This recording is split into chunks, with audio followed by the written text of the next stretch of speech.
Dans une pareille situation, ce qui va compter pour espérer encore retrouver des survivants, c'est d'intervenir le plus rapidement possible. Je suis le lieutenant-colonel Éric Pincé, officier de la gendarmerie nationale, affecté depuis septembre 2019 au service de sécurité intérieure de Turquie.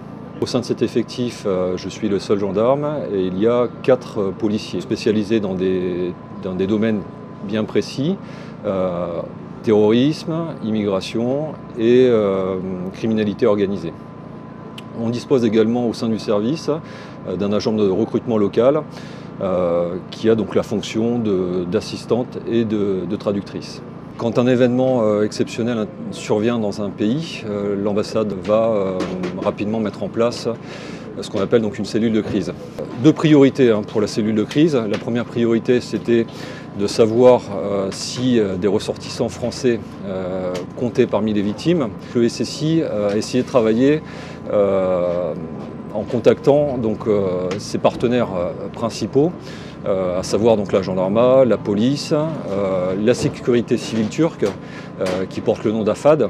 Deuxième priorité, c'est de réfléchir à la manière dont on pourrait donc apporter donc une aide. Et ce qui a été décidé, c'est d'envoyer donc assez rapidement des détachements de secouristes français. On a essayé de préparer au mieux donc l'arrivée des détachements. Au total, c'est 140 secouristes qui sont présents.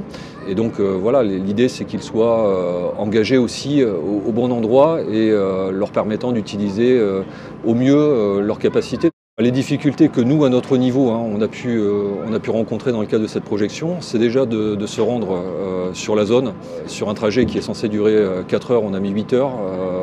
On a subi une très forte tempête de neige. La problématique qu'on a eue également, c'est les changements qui ont eu lieu, notamment sur les atterrissages des secouristes qui ont atterri sur deux aéroports différents. Et nous, on essaie de faire le maximum, en tous les cas, pour soutenir les secouristes français et leur permettre de s'engager le plus rapidement possible.